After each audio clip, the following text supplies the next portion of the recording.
Who got you the beekeepers in Budapest? They'll be... Just tell me what... 2 feet 9 inches wide.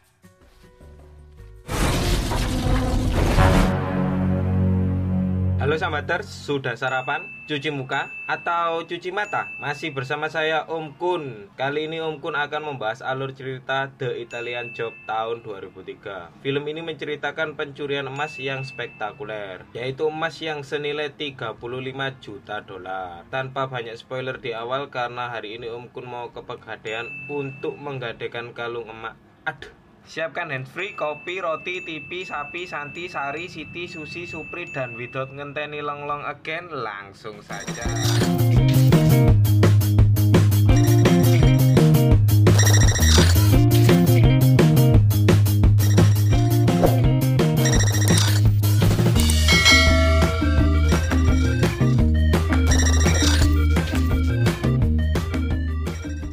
Kisah diawali di suatu tempat. Ada seorang kakek-kakek yang menelpon putrinya.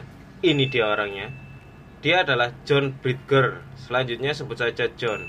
Om John adalah seorang pemecah brankas profesional. Dia sangat ahli dalam membongkar brankas. Dia memiliki sahabat yang bernama Charlie Crooker. Ini dia orangnya. Selanjutnya sebut saja Charlie. Charlie dan John berencana untuk mencuri emas batangan senilai 35 juta dolar dari sebuah brankas di Venesia. Sekedar informasi saja ya Sambaters, Venesia adalah sebuah kota yang berada di Italia.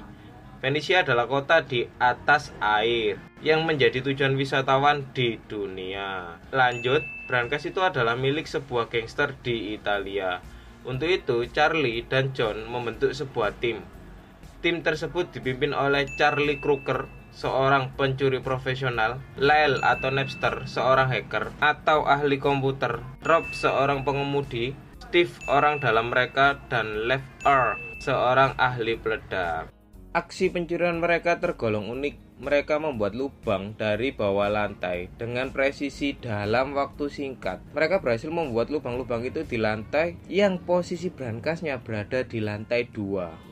Jadi secara otomatis mereka harus melubangi 2 lantai sekaligus.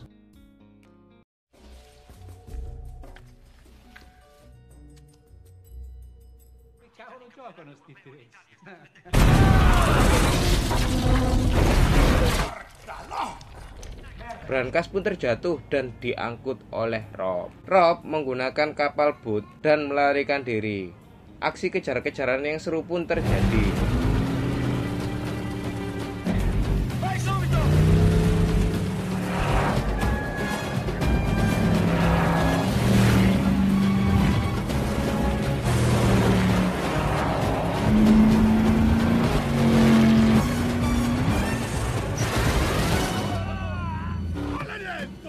Di sisi lain ternyata Bob rupanya hanya pengalian saja agar para gangster Italia itu mengejar brankasnya. Brankas itu tidak dibawa oleh Rob, melainkan tenggelam di dasar sungai. Di sana, John yang merupakan seorang ahli dalam membongkar brankas bersiap untuk membuka brankas tersebut. Singkat cerita, di dasar sungai brankas tersebut berhasil dibongkar oleh John.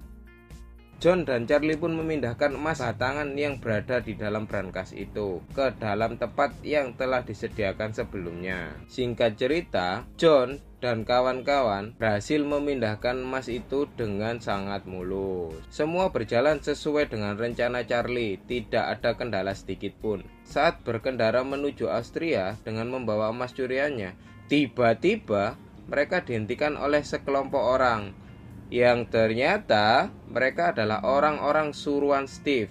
Steve berencana untuk menikmati sendiri emas hasil curiannya. Melihat hal itu, John menegur Steve langsung dan Steve langsung membunuhnya. John pun tewas. Rob berusaha mengendarai mobil untuk melarikan diri, namun dia tidak berhasil dan menabrak jembatan yang membuat Charlie dan kawan-kawan terjatuh ke dalam sungai. Sungai yang berada di sana sedikit membeku. Dengan menggunakan tabung oksigen dari pencurian sebelumnya, Charlie dan kawan-kawan berhasil melindungi diri dan selamat dari sergapan Steve. Singkat cerita, Setelah memastikan kematian mereka, Steve meninggalkan mereka begitu saja.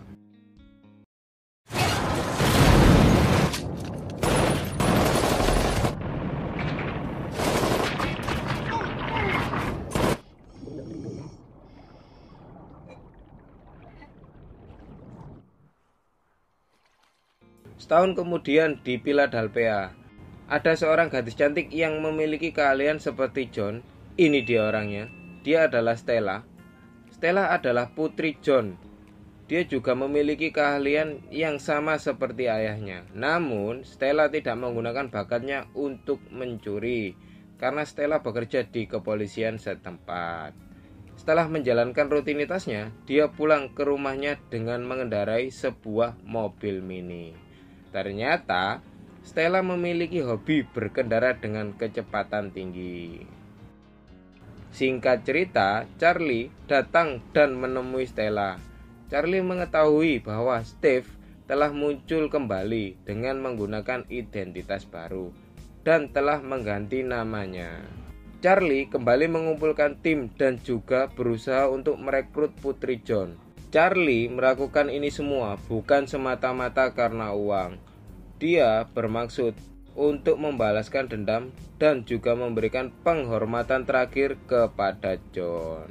Singkat cerita, malam pun tiba. Stella akhirnya memutuskan untuk bergabung dengan Charlie dan kawan-kawan. Karena ini adalah kesempatan untuk Stella membalas dendam kepada Steve atas kematian ayahnya. Keesokan harinya, Stella dan Charlie bertemu dengan rekan-rekannya untuk berkenalan dan membuat sebuah rencana. Di sini ada skin yang menurut Om Kun cukup lucu. Charlie memperkenalkan anggotanya satu persatu. Lyle atau Napster, seorang ahli komputer atau hacker. Lefter, seorang ahli peledak. Rob yang tampan, seorang pengemudi. Dan Charlie Crooker sendiri seorang pencuri profesional. Keesokan harinya, Charlie dan kawan-kawan memulai membuat sebuah rencana.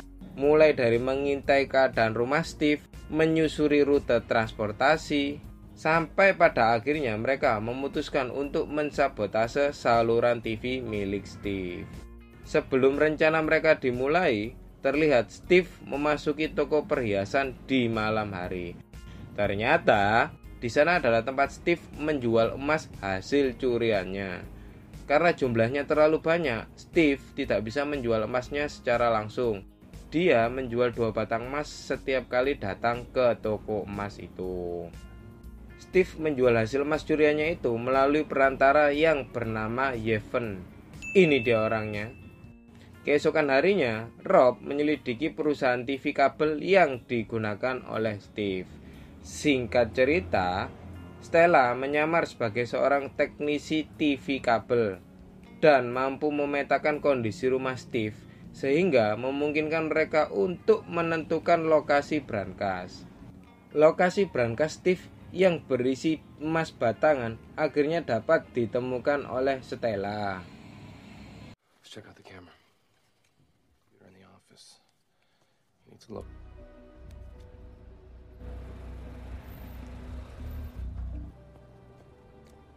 Relax, Jesus. 1922. Some punk kid put this system in. One day it just... Here's our baby.